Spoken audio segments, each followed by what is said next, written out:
Okay, recording. Right. Okay, three. Thanks Hold on, everybody hold for on. being here. Just let my shit get off my screen. Okay, go. Thanks for everybody for showing up to this. Before we get started, let's go ahead and introduce ourselves. I'll start first. My name is Aram Fingal. I'm with the Twins, Psychical Research Institute of Twin Falls, Idaho. Some of you may know me as Friar Abbott, or or the He Who Speaks in the Darkness. And I'll hand it over to you. Well, hey guys, my name's Johnny Shit, and, I just got one passion, and I'm very glad that you guys want to talk to me today about that passion. Right. Why don't the other two of you guys introduce yourselves to the My audience? name's Jesuit Smith. I'm a born again Christian, but we're kind of like cool, you know. Real. We do cool stuff. We do a lot of youth groups for the kids, and we're trying to educate them on the dangers of drugs and everything. So I'm just here to observe. Yep. My name is Joseph Place, and I'm from the International Church of Cannabis. Oh, I done heard of that cannabis. Can't really huff it though. Yeah, so thanks for everybody for introducing yourselves. So go ahead and get into this.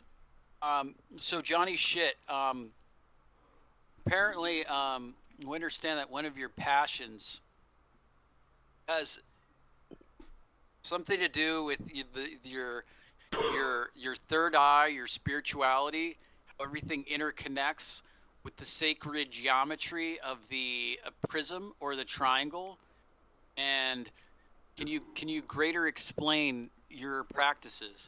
So basically, it's all connecting back to the source, and that source is excrement, really, because we see that the things that come out from the excrement is life. Life produces the excrement, and the excrement produces life. So we can actually steal its rejuvenative, life-giving powers and inject it into our bloodstream for a very short, active, but very intense head high.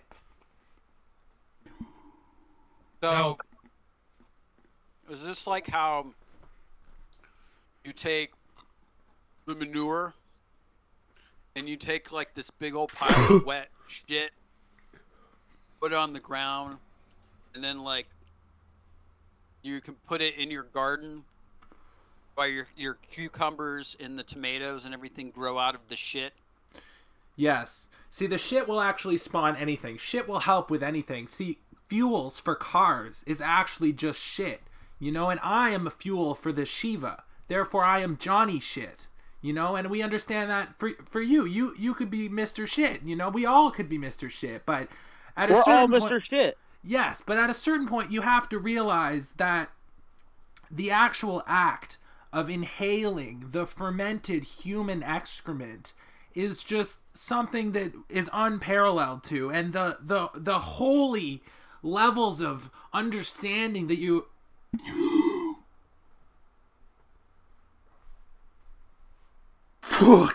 can experience is just out of this world. And I know you guys want to look at this through a lens of pharmacology, a lens of understanding scientifically, but honestly, it's pure magic.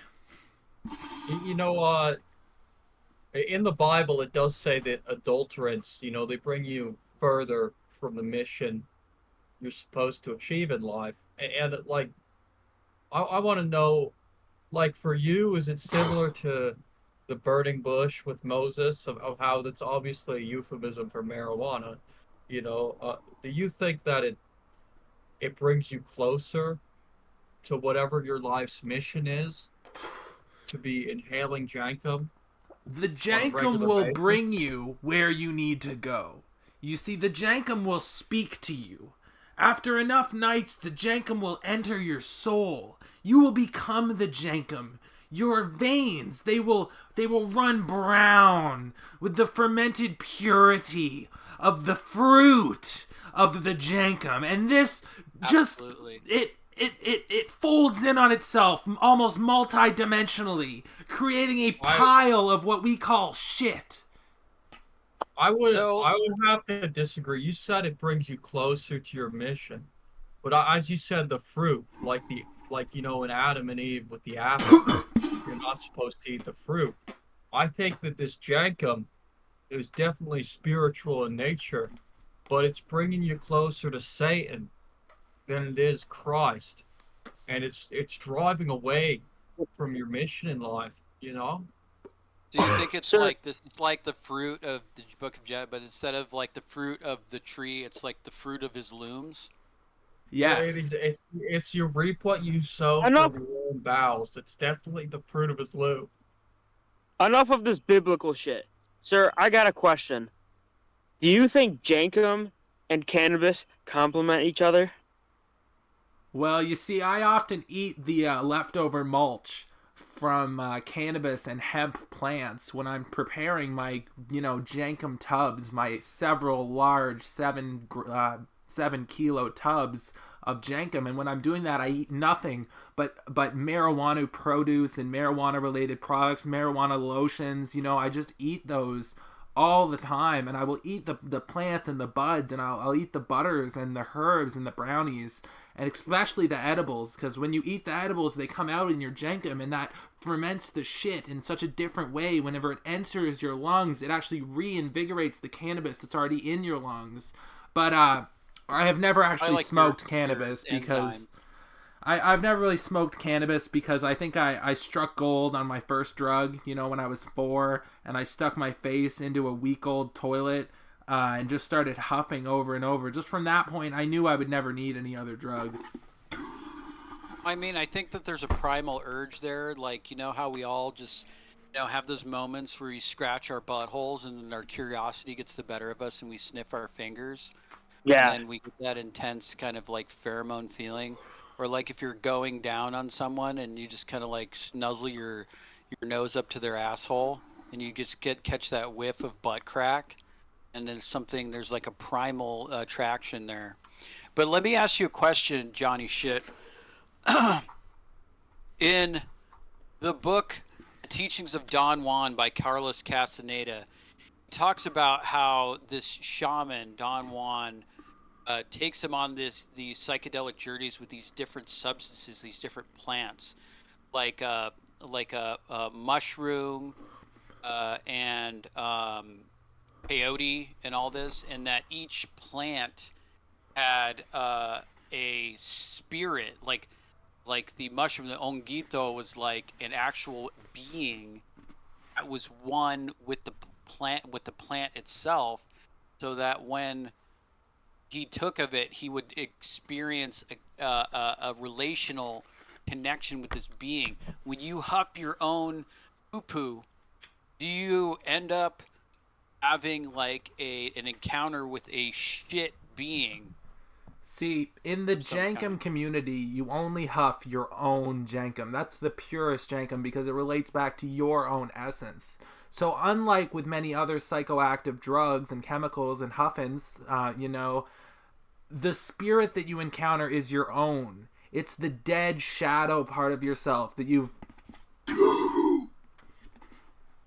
left behind. The part of yourself that you say, okay, my old hairs, the food I've already eaten, my dead skin, all of that is in the jenkem. It's a part of it. And so when you huff your own shit, it returns you to you. You're connecting with a part of your body you've said goodbye to, and yet it is back. And you're welcoming it into yourself, connecting the loop of the cycle of life back to just one organism instead of being the entire ecosystem. Everybody loves their own brand, right? Not to mention, you are literally huffing in a whole new universe you just created. It's very true. I'm basically omnipotent whenever I create my own jenkem, because the whole. So would you say that your sphincter is like a black hole? It's like there's like a big bang that comes from your asshole, and then from that the universe spawns into this like Yeah, wonderful brown log that you collect in these little exactly. buckets. Yes, but I have to ask you guys a question. You know, what is so interesting about my jenkem ventures that you really need to know? You know, what exactly about the jenkem? I really want to know, what is your personal experience doing this over time? Does it get better? Do you build up tolerance to Jacob Ventures, You see, or does it get better over time? I think eventually, once you have enough brain death and cell death in your brain, that the kind of high you just sort of always have it. It's like you've been experimenting with it long enough that your brain is actively dying by itself. I don't even need the jenkem anymore. I just do it because I just want to connect with myself so hard. You know, I just love doing things hard. I like it when things are super hard and I Yeah, get to like use my mouth and just like put it into my body, you know, like as hard as possible.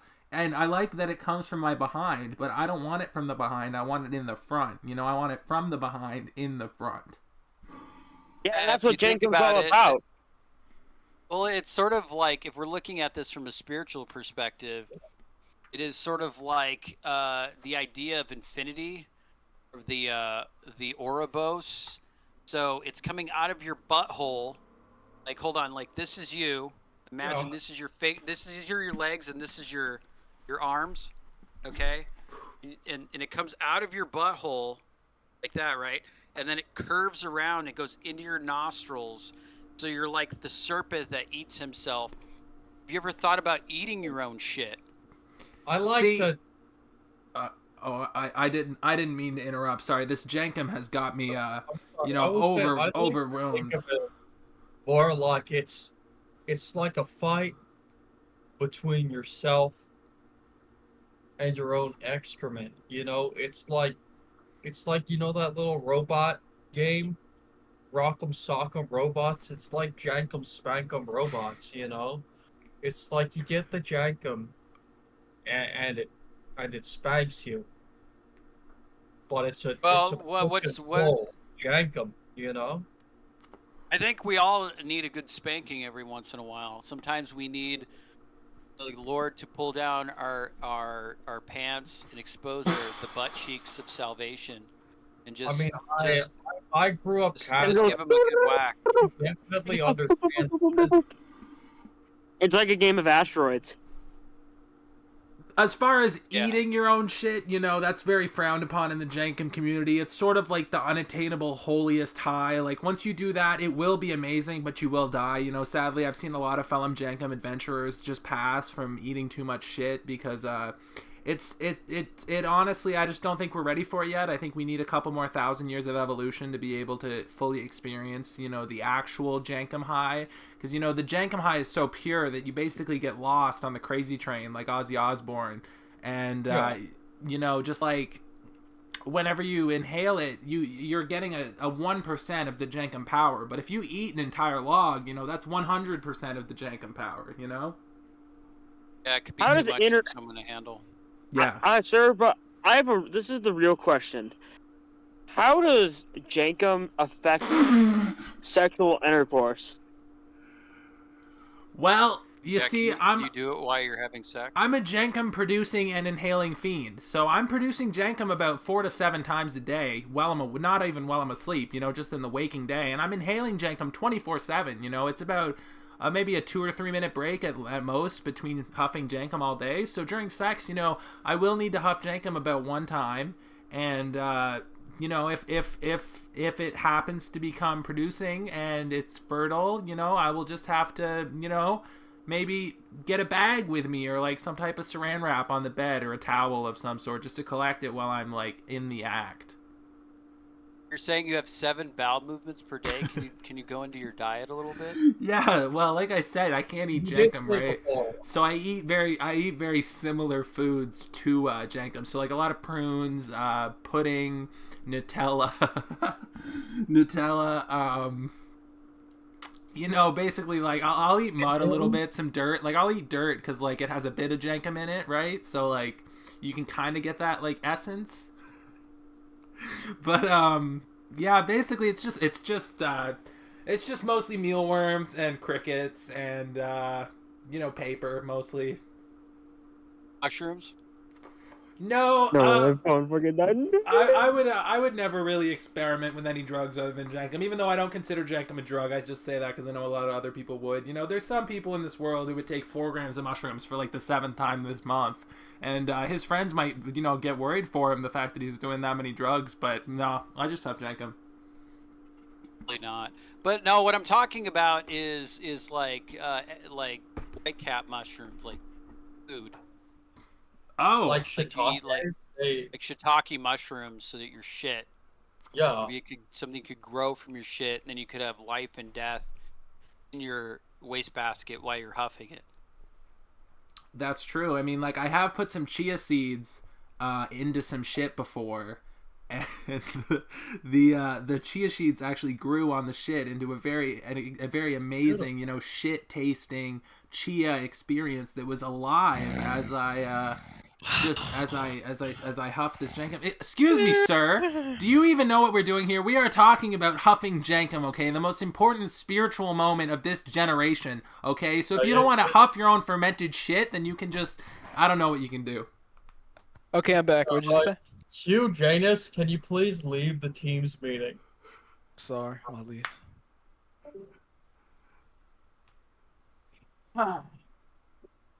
So the next thing I wanted to ask is it true that if you were to eat blueberries and a mixture of other seed-bearing fruits, and then that becomes the jankum, Yeah, what up, niggas? would you then experience another high? And could that high turn your skin blue like Veruca Salt from No. Charlie and the Chocolate Factory? Yes, you Would want to it- really watch out for the Charlie and the Chocolate Factory effect when you're trying to perfect, what's coming out of you, because ultimately it's pure no matter what. So if you just want to He's a eat, if you cum. want to eat cornflakes and shit out, cornflake shit and huff that, that's fine, But if you want to really take it to the next level, you're gonna have to go keto, you're gonna have to go vegetarian, and you're gonna have to eat a lot of mealworms. Oh, like keto, like bleach? You, Is that making a bleach? How something? are mealworms vegetarian? Well, Huh, you interesting. see, there's a certain level of like disconnect between. There's a certain level of disconnect. I'm sorry, I'm just confused. now, if you Nigga, the cops outside. Lock up the house. I don't know, 3 if wrong. you swallow an avocado pit, right? Right? You Yeah. create a jankum tree. Well, with the jankum fruit. no, you see. Nigga. Oh, it's like us. Oh. Okay, listen, guys. I have to go produce jenkem. It's been jack shit. I'm very very glad to have talked to you guys today. Oh, it's okay. Hugo Shima left the left. Your the name was team John meeting. Shit. Not sure. My how they name's keep Johnny getting Shit. it. Yeah, John Shit. Johnny Shit. You just said your name was Jack Shit.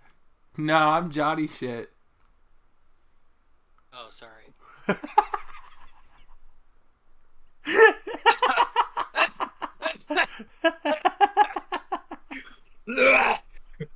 Well, Johnny, thanks for sharing your adventure with us, and I So I hope have you can to- join us again. And, Yes, thank you for having me. Oh, shit, I'm so sorry. Oh my god. Hindenburg. And Any final words from your perspective? We're closing up here. I have to go. I got a big old jenkem cooking up. yeah, he's got a bun in the oven. If what happens if you're like getting constipated, and you try to produce jankum, but for some reason you're constipated, like, what does it end up like? Hindenburg. Oh, I'm sorry. Like, I got Tourette's, but like, what happens? I'll have to leave you guys with a couple mysteries. I'm sorry. The whole world of jenkem takes years to master, and I fear I've already said too much. I would just like to say, don't be afraid to experiment with yourself and with your bowels. Just be free, allow yourself to venture into the world of jankum at your own leisure, and meet yourself and make your own universe. That's all I'd like to say. There's really a universe inside all of our colons. It's just dying to be birthed. And used. So that, yeah, if that's your venture. Others has other ventures. Yeah, there is a heinous amount of exploration that needs to be done into the human anus. Yeah, sometimes the anus. Scientists really haven't gone that deep yet. We're just really at the tip of what we can understand. Yeah. In terms of the bowel, the lower bowel, and the spiritual meanings behind it all. And that's kind of what we wanted to explore. I don't personally smell my own shit. Yeah. But if somebody did want to go down that Hershey highway, spirituality, you know, we wanted to be able to give people an insight into the third eye and the brown eye and all of the significances associated with the everything in between. Beautiful. Beautiful.